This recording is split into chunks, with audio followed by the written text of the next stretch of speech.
Hello, I'm here to present to you the Oukitel WP8 Pro, which is a phone I bought like 2 months ago. And I'm not an expert on reviews, I'm not an expert on modern smartphones. So my previous experience is with the Mi Max 2 Xiaomi phone, which is the one I'm actually using now. It's about 3 years old, 4 gigabytes of RAM, and this other one, which is the Lenovo Fab 2, which nobody knows, but I really like it. It has a great screen.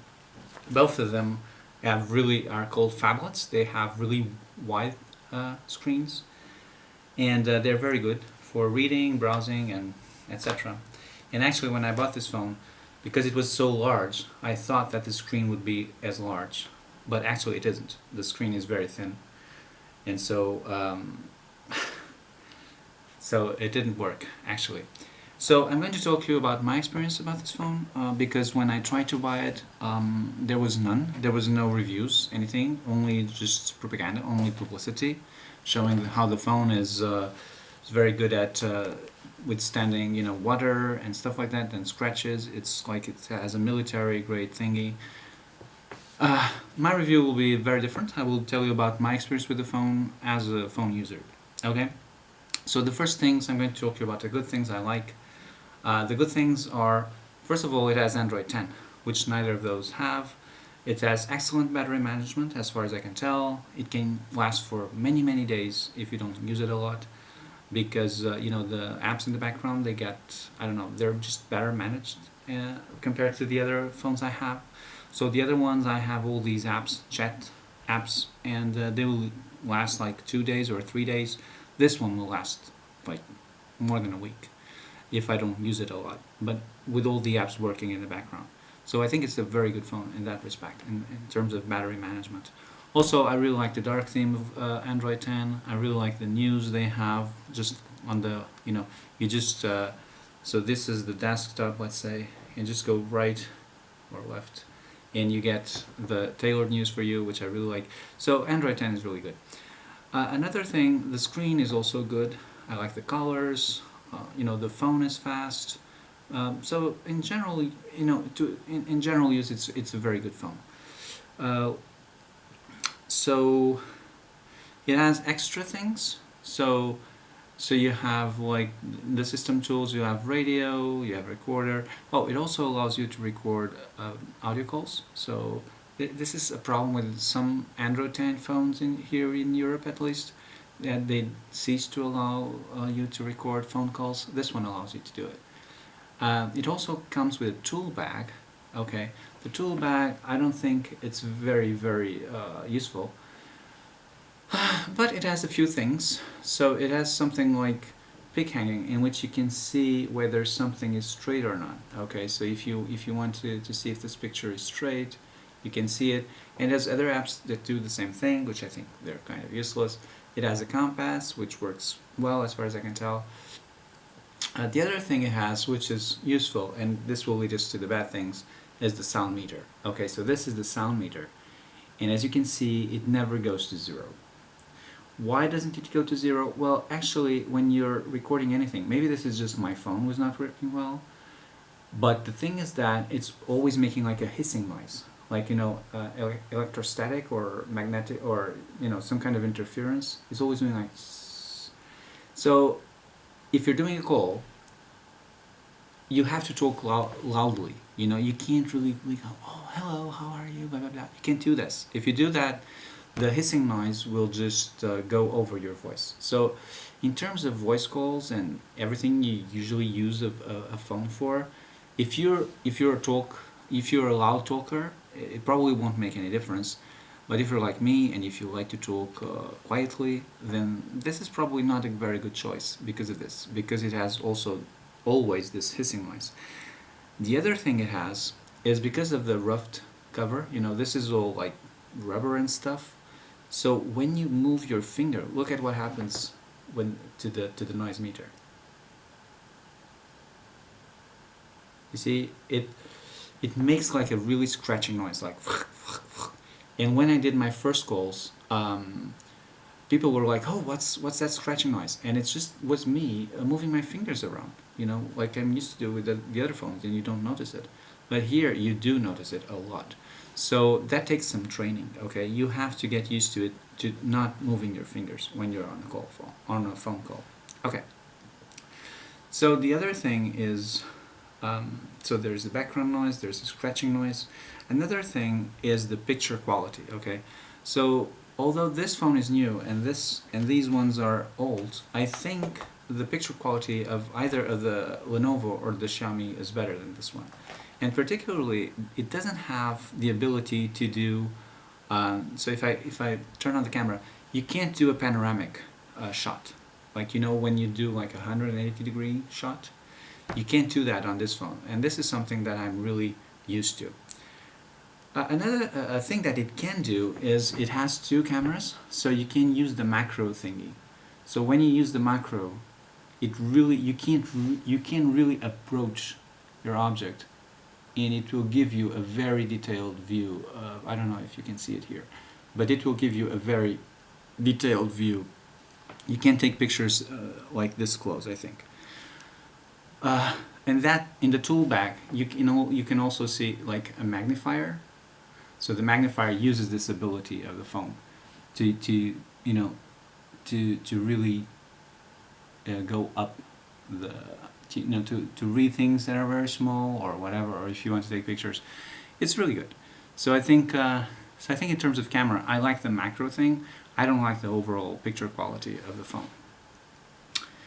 Okay. Oh, another thing that I don't like very much, is about the way the phone gets its waterproof thing.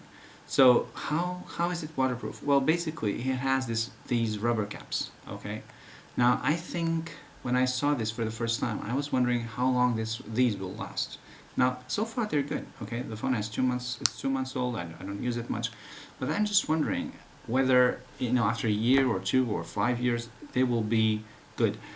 You know, one of the things. So this is the cable that comes with the phone. That came with the phone.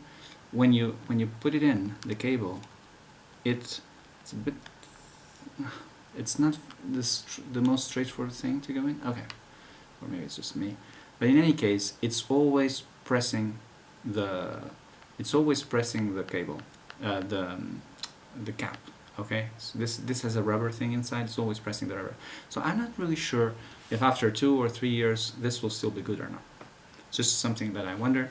Another thing is about the phones. Okay, so this is the phone plug, and to plug it and to find something that is compatible, it has to be really thin.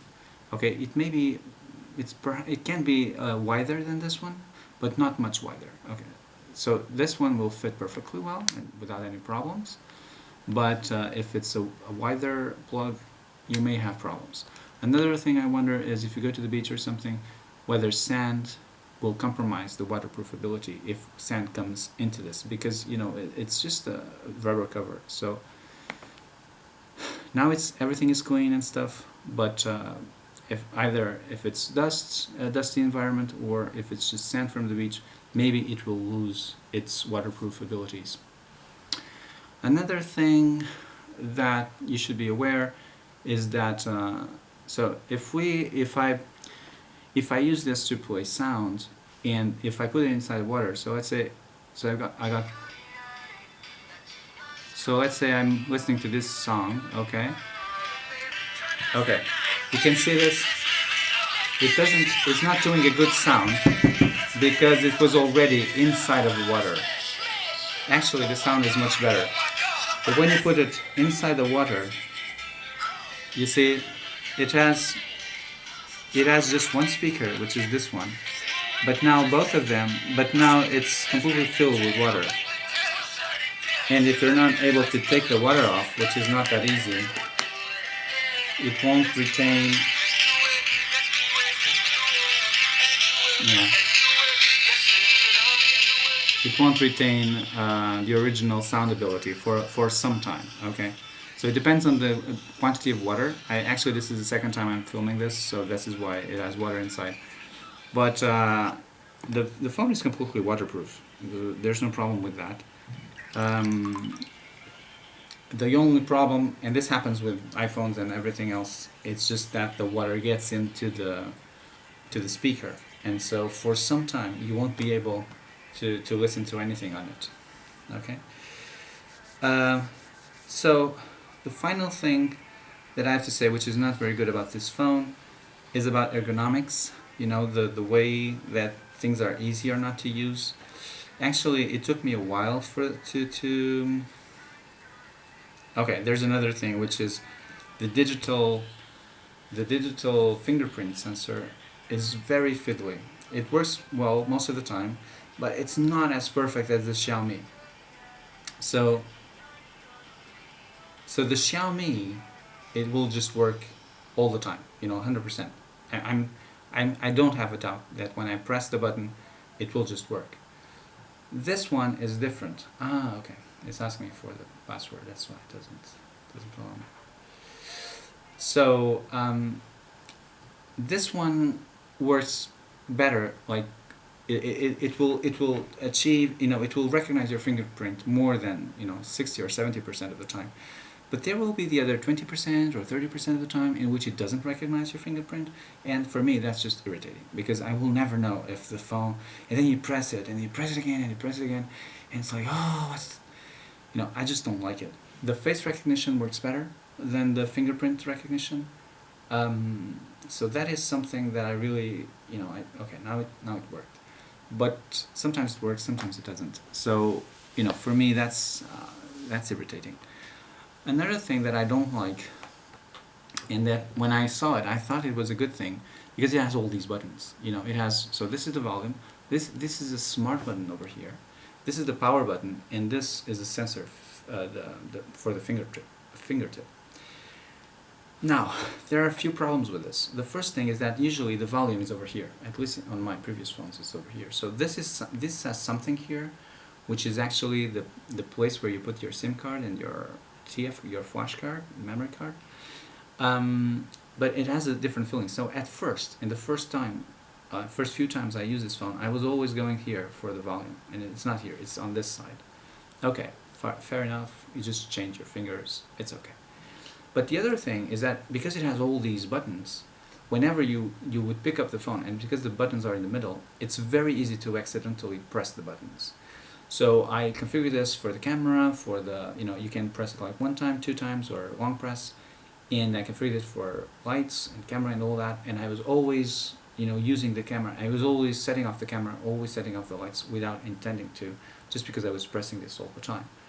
And the same thing here, many times I would just block the phone because I would unintentionally press the power button, or I would press here, the fingertip sensor, unintentionally too.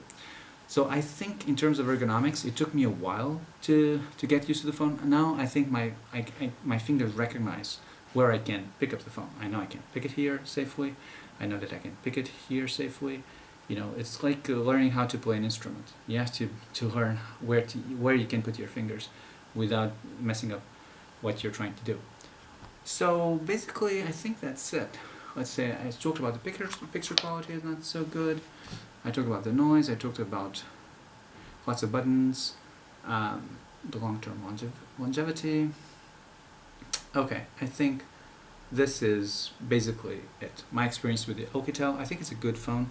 It's not very good for me because of basically the microphone. I like to really speak quietly most of the time. I do lots of night calls, so I really like to speak in a low voice, and this doesn't allow me to do that. Also, picture quality for me is important. So but I'll probably use it to go to the beach, or to if I want to ride my bike in the rain and stuff like that.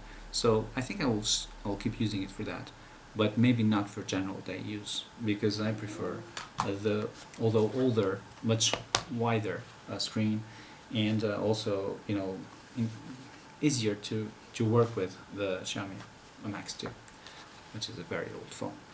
Okay, so I hope this was useful. I bought this on Banggood. There's other places, but Banggood probably is the cheapest one, and at least for Europe it's a good choice because well, you can search for that on the web if you want to. In any case, I'm not here for selling the phone. I don't have any way of gaining money from it. It's just to tell you my experience with it. I'm not a professional reviewer. I don't have a lot of experience with phones, so take this at face value. Okay, have a good one. Bye bye.